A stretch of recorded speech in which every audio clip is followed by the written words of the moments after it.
پیار کرتی ہیں. کہتی ہیں نہ سہیلیاں شیما تیرے بھائی کی طرح نہ پیدا ہوا ہے نہ قیامت تک کوئی پیدا ہوگا. تیرے بھائی کی طرح کسی کا بھائی کہاں ہوگا. اب وہی شیما بڑی ہو گئی. ذہن حاضر ہے آپ کا؟ ارے حاضر ہے. ختم کر دوں یا آگے بڑھوں تھوڑا بہت ہے؟ اچھا تھوڑا اور تیرے پیار سے بولو آپ سبحان اللہ. کہتی ہیں حلیمہ کہتی ہیں میری بیٹی شیما بڑی ہو گئی. دوسرے قبیلے میں ان کی شادی ہو گئی. جب شادی دوسرے قبیلے میں ہوئی نا تو اتفاق ایسا ہوا حضور 5 سال کے ہو گئے. 5 سال کے بعد میں حضور کو ان کے گھر پہنچا دیا دادا کے پاس میں. پہلے مدت رات پوری ہوئی تب پہنچایا, پھر لے آئی, پھر پہنچایا. تو کہتی ہیں وہ دور چلے گئے, ہم اپنے یہاں رہے. حلیمہ نے اپنی بیٹی کی شادی دوسرے قبیلے میں کر دی. حضور پلتے بڑھتے رہے, جوان ہو گئے. جوان ہونے کے بعد میں رحمت دو عالم صلی اللہ علیہ وسلم کی یہ بہن حضرت شیما مکے کے کسی علاقے میں تھیں. لیکن جب حضور 40 سال کے بعد اعلان نبوت کیا تھا, حضور نے 53 سال کے بعد جب مکے سے مدینے میں ہجرت کی تھی, اس کے بعد جب وہاں جنگ چلی تھی تو حضرت شیما کے خاندان کے کچھ لوگوں کو مصطفیٰ جان رحمت کے غلاموں نے گرفتار کر لیا تھا. اور گرفتاری کے بعد میں چندہ ہونے لگا. چندہ کرنے والے اپنے قیدیوں کو چھڑانے کے لیے شیما کے دروازے پہ پہنچ گئے اور جانے کے بعد کہتے ہیں شیما اتنا چندہ تمہارے حصے میں آیا ہے دے دو. حضرت شیما کہتی ہیں کس لیے؟ کہا کہ ہمارے خاندان کے کچھ قیدی لوگوں کو محمد کے لوگوں نے گرفتار کر دیا ہے, ان کو چھڑانا ہے. جب تمام اوصاف بتائے نہ تھے حضور کے تو بچپن میں دیکھا تھا. حضرت شیما سمجھ گئی اس کا مطلب ایسا ہے وہ میرا بھائی ہے. شیما نے کہا تھا وہ خاندان قبیلے والوں پریشان نہ ہو, تمہیں چندہ جمع کرنا ہے تو کر لو لیکن ساتھ میں مجھے ضرور لے کے چلنا. لیکن جو تم علامت بتا رہے ہو ایسا تو میرا ایک بھائی تھا جو میرے حلیمہ کے یہاں میری ماں کے یہاں پل رہا تھا. اس کے میں نے گود میں لے کر کے بڑے ناز سے پالا تھا, پیار کیا تھا. اگر وہی لگتا ہے تو تمہارا 1 روپیہ بھی خرچ نہیں ہوگا, سارے لوگوں کو بغیر پیسے کے چھوڑا لاؤں گی. حضرت شیما کہتی ہیں چلو. اب وہ تمام قیدیوں کو چھڑانے کے لیے اب ان لوگوں کے ساتھ حضرت شیما چلی آئی ہے. میرے اور آپ کے پیارے نبی مسجد نبوی میں صحابہ کے جھرمٹ میں بیٹھے ہیں.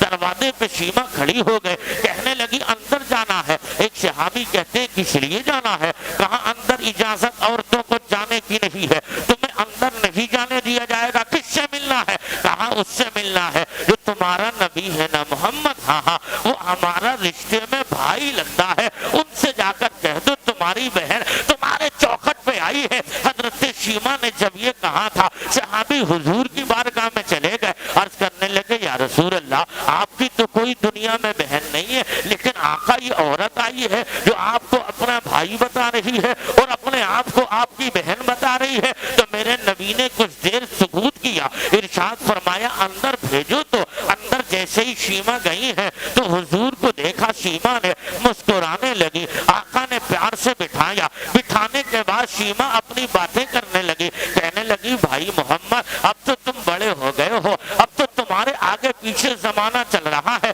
وہ زمانہ بھی تمہیں یاد ہوگا کہ میں تمہیں بڑے پیار سے سینے سے لگایا کرتی تھی, اپنے کاندھے پہ تمہیں میں نے کھلایا تھا, تمہارے لب و رخسار کو میں نے چوما تھا. یہ بتاؤ نا میں تمہاری رشتے میں بہن لگتی ہوں. کہا جانا میں کہاں شیما وہ جو حلیمہ کیا تھی؟ ہاں وہی ہوں. تو میرے آقا نے فرمایا او میری بہن تجھے آنے کی ضرورت کیا تھی؟ اے لوگوں بہن بھائیوں کا پیار دیکھنا ہے تو مصطفیٰ جان رحمت کی اس سیرت سے دیکھ لو. آقا فرماتے میری بہن جس لیے آئی ہے بیٹھ جا. صحابہ کہتے ہیں آقا اپنی بہن سے باتیں کرتے رہے اتنی دیر باتیں کی. آقا ٹکٹکی باندھ کے بہن کو دیکھتے رہے اور بہن ٹکٹکی باندھ کے نبی کو دیکھتی رہی.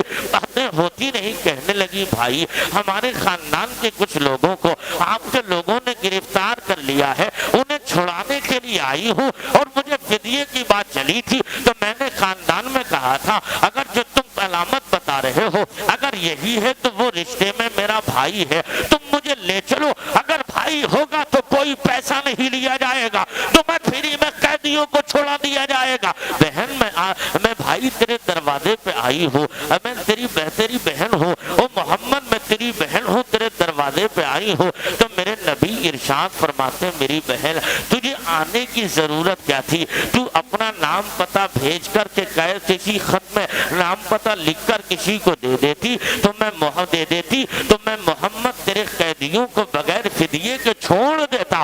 تو حضرت شیمہ نے جب یہ باتیں سنی تو آقا نے اپنے غلاموں کی طرف توجہ کی اور ارشاد فرمایا میرے صحابہ آج تک تو میں نے کوئی کام تمہارے مشورے کے بغیر نہیں کیا ہے، جب کوئی کام کیا تو میں نے تمہارا مشورہ لیا ہے، لیکن آج میرے دروازے پہ بہن آ گئی ہے، جو بہن آئی ہے تو بہنوں کو خالی دروازے سے بھائی اپنے واپس نہیں کرنا چاہتا ہے۔ صحابہ کہنے لگے آقا کیا معاملہ ہے؟ کہا میرے آقا نے فرمایا میرے صحابہ آج تمہاری مرضی کے بغیر اس کے خاندان کے قیدیوں کو بغیر فدیے کے بہن کے آنے کی لاج رکھتے ہوئے چھوڑ رہا ہوں۔ تمام صحابہ نے کہا آقا آپ کے مشورے میں جب خدا ادھر ادھر نہیں کرتا تو ہم غلاموں کی مجال کیا، پیغمبر جو کہہ دو گے وہی حرف آخر ہو جائے گا۔ یہ سب سبحان اللہ۔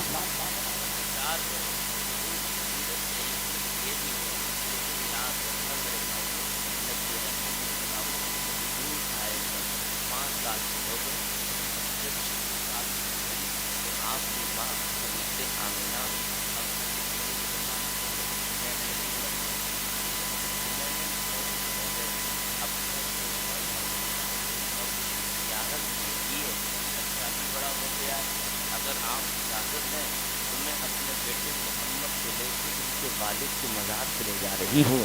ذرا پیار سے بولو آپ سبحان اللہ۔ انہیں لے کر جا رہی ہوں سبحان اللہ۔ لیکن اے آمنہ جانا آپ نے کسی کو لے جاؤ تو نے لکھا ام ایمن حضور کی ماں ہے، یعنی حضور کی دائی تھی، بھی ان کو لے کر آمنہ چلی واپس آ رہی تھی۔ ابوا نامی ٹیلے پر حضور صلی اللہ علیہ وسلم کی ماں حضرت آمنہ کا انتقال ہو گیا۔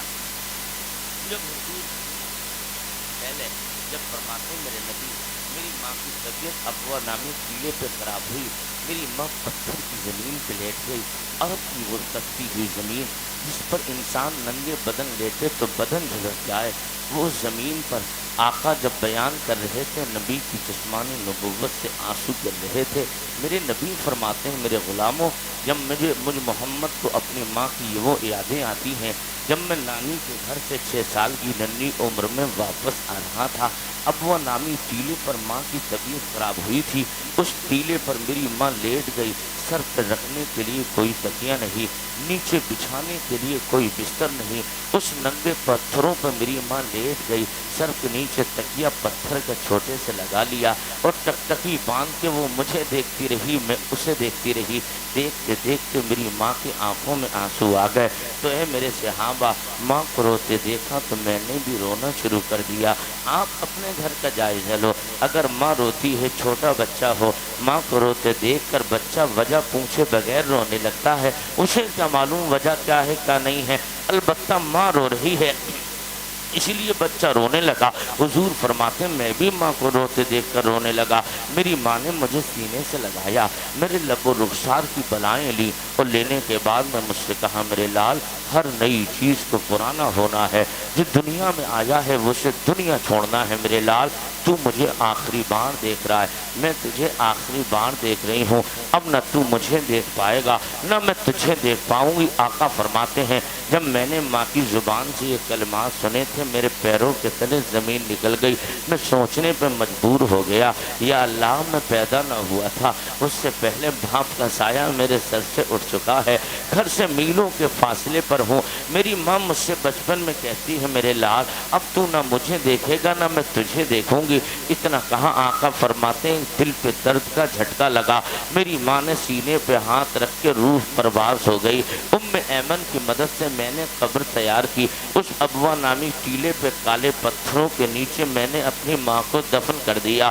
اب ام ایمن کی زبان سے حضور کا بچپن سن لو۔ ام ایمن کہتی ہے میں بیٹے محمد کو لے کے اپنے قریب لا کر کے سلا لیا، لیکن بیٹے کو کہاں سکون، بچے کو تو ماں کی طلب رہتی ہے نا، بچے کو ماں کی یادیں تڑپاتی ہیں، بچے کو ماں کی یادیں رلاتی ہیں، ساری دنیا میں آپ سے کہوں ان بچوں سے پوچھو جن بچوں کے ماں باپ کا بچپن میں انتقال ہو گیا ہو، جس نے باپ کا چہرہ نہ دیکھا ہو، پیدا ہو کر 5-6 سال کے بعد ماں نے بھی دنیا چھوڑ دی ہو، تو میں کہنا چاہتا ہوں دنیا والوں، ماں باپ کی قدر کرو، اس لیے کہ اگر ماں باپ نہیں ہے تمہارے پاس تسلی دینے والے لاکھوں لوگوں کی بھیڑ جمع ہو جائے گی، سر پہ دستے شفقت رکھ کے کہیں گے بیٹے پریشان نہ ہو، ہم تیرے ساتھ ہیں، تیرا ہر چیز کا خیال رکھا جائے گا۔ میں پوری ذمہ داری سے کہتا ہوں میرے بھائیوں، ساری دنیا کی دولت جمع کرنے کے بعد جو غریبی میں ماں کی یاد، جو غربت میں ماں کا سایہ ہو، باپ کا پیار ہو،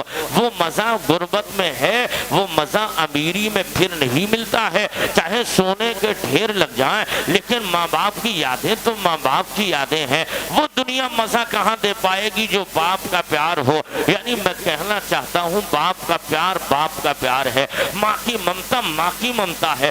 ساری دنیا مل کے ضرورت تو پوری کر سکتی ہے مگر ماں باپ کی محبت نہیں دے سکتی۔ اب حضور فرماتا، حضرت ام ایمن کہتی ہے میں حضور کو لے کے بستر پہ لیٹ گئی تھی، میں نے بغل میں بیٹھے محمد کو دے کے سلایا، آنکھ کھلی تو میں نے دیکھا میری گود میں محمد نہیں ہے، میں ڈر گئی، اب میں جا کر ان کے دادا کو کیا جواب دوں گی؟ یہ تو کہہ دیا جائے گا بہو کا انتقال ہوا، یہ کیسے کہاں جائے گا بیٹا کہاں چلا گیا؟ اگر انہوں نے پوچھ لیا جواب کیا دوں گی؟ ام ایمن کہتی ہے میں وہاں سے اٹھی، نیند اڑ گئی، آگے بڑی دوڑتی چلی جا رہی تھی، لیکن جہاں جہاں سے محمد گزرے تھے ان کے گزرنے کی خوشبو بتا رہی ہے کہ ادھر ہی سے نکل کے گئے ہیں۔ اور جب میں آگے بڑھی تو اسی ٹیلے پہ دیکھ لیا، اور جس ٹیلے پہ میں نے جا کر دیکھا تو محمد اپنی ماں کی مزار پر لیٹ گئے ہیں، اپنے دونوں ننھے ہاتھوں سے ماں کے کالے پتھروں کی قبر کو پکڑ لیا ہے اور رو کر میرے نبی کہتے چلے جا رہے۔ ام ایمن کہتی ہیں محمد پکار رہے تھے ماں، او ماں کہاں کالے پتھروں میں لیٹ گئی ہو؟ تمہارا بیٹا آواز دے رہا ہے بولتے کیوں نہیں؟ تمہارا لخت جگر آواز دے رہا ہے بولتے کیوں نہیں ہو؟ تمہارا بیٹا دیکھو نہ کھڑا ہے، اپنے بیٹے کو بیٹا کہہ دو ماں، لیکن ماں ہو تب نہ بولے۔ ام ایمن کہتی میں نے اس کے درد بھری آواز جب سنی تھی میں تو یہ کہتی ہوگا پتھر بھی سنتے تو رونے لگتے، میرا جگر تھا پھٹنے لگا تھا۔ آپ اندازہ تو لگاؤ کسی کا باپ کا جنازہ پڑا ہو، چھوٹا بچہ اگر باپ کہہ کر جب صدا لگاتا ہے تو پڑوس میں کھڑے ہونے والے اگر پتھر دل بھی ہوتے ہیں آنسو نکل جاتے ہیں بچے کی وہ درد بھری گریہ زاری سن کر۔ ام ایمن کہتی ہے میں رو رہی تھی، اور جب میں لے کر کے محمد کو لے کر جب اپنے مکے میں پہنچی تھی عبد المطلب کے پاس تو میں نے دیکھا عبد المطلب تو ہیں، عرض کرتے ہیں لگتے ہیں میرے بہو کا انتقال ہو گیا۔ بیٹا ہاں ہاں، کہتے ہیں میں اپنے بیٹے کو اتنا پیار کرتا تھا اتنا پیار کرتا تھا۔ عبد المطلب ایک دن حضور کا ہاتھ پکڑ کر خانہ کعبہ کا غلاف پکڑے ہیں اور اسی غلاف پکڑ کر اپنے بچوں کو جمع کر کے فرمایا اب میں دنیا سے جانے والا ہوں، اب اس کی کفالت کون کرے گا؟ حضرت عبد المطلب کہنے لگتے ہیں اے ابو طالب اس کی کفالت تمہیں کرنی ہے۔ حضرات ابو عبد المطلب کا 8 سال کی عمر ہوئی تھی نبی کی، دادا جان کا بھی انتقال ہو گیا، 6 سال کے ہوئے تھے حضور تو ماں کا بھی انتقال ہو گیا، پیدا بھی نہ ہوئے تھے آقا، ادھر ماں کا انتقال ہو گیا۔ اب میں آپ سے کہتا ہوں میں باہر نکلتا ہوں مجھے معلوم ہے کتنے فتنے ہیں، لوگ سوال کرتے ہیں حضور کے ماں باپ کا مومن ہے؟ میں کہتا ہوں ہاں ہاں، اگر وہ مومن نہیں تو پھر مومن کون ہے؟ اگر وہ مسلمان نہیں ہے تو مسلمان کون ہے؟ تو کہتے ہیں وہ جو حجۃ الوداع کے موقع پہ حضور خود حجۃ الوداع کے موقع پہ مقام حجون میں آئے تھے۔ میں نے کہا ہاں آئے تھے، کہاں یہ بتاؤں تو صحیح،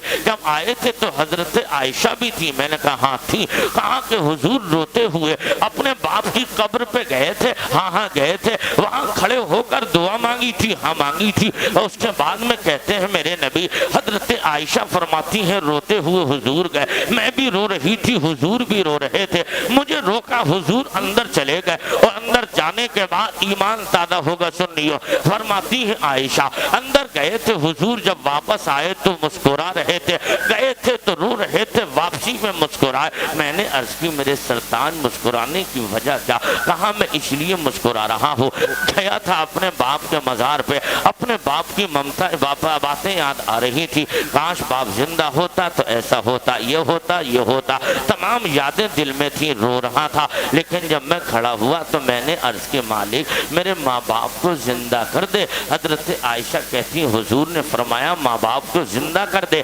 اللہ نے میرے ماں باپ کو زندہ کر دیا، اور جب زندہ ہو گئے تو میں نے اپنے باپ کو بھی کلمہ پڑھایا، اپنی ماں کو بھی کلمہ پڑھایا۔ اب ذہن حاضر رکھنا، جب ماں باپ کو میں نے کلمہ پڑھایا، اس کے بعد جب وہ کہنے کا اعتراض کرنے والا کرے گا جب حضور کے باپ مومن تھے تو کلمہ کس لیے پڑھایا گیا؟ حضور کی ماں مومنہ تھی، کلمہ کیوں پڑھایا؟ حضور کے والد مومن تھے، کلمہ کیوں پڑھایا؟ تو میں کہنا چاہتا ہوں جہاں تک میرا ایمان اور میرا وجدان کہتا ہے، اس لیے حضور پیدا نہ ہوئے تھے، باپ کا چہرہ نہیں دیکھا تھا، انتقال ہو گیا تھا والد کا، حضور 6 سال کی ننھی عمر میں تھے، حضرت آمنہ کا انتقال ہو گیا تھا، اور اسی ماں باپ کی محبت میں حضور قبر پہ کھڑے ہو کے دعا کر رہے تھے۔ اللہ نے دعا کی برکتوں سے حضرت آمنہ اور حضرت عبداللہ کو زندہ کیا، حضور نے کلمہ پڑھایا۔ تو میں کہنا چاہتا ہوں ماں باپ تو مومن حضور کے ہیں ہی،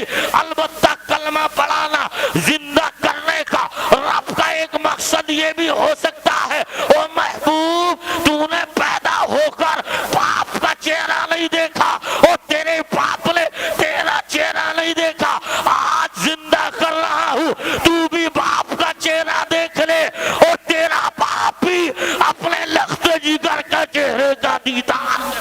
نعرہ تکبیر، نعرہ رسالت، نعرہ غوثیت، جشن عید میلاد النبی، سرکار کی آمد، مسلک اعلیٰ حضرت فیضان شاہ جی مفتی حسین منجری بریلی شریف۔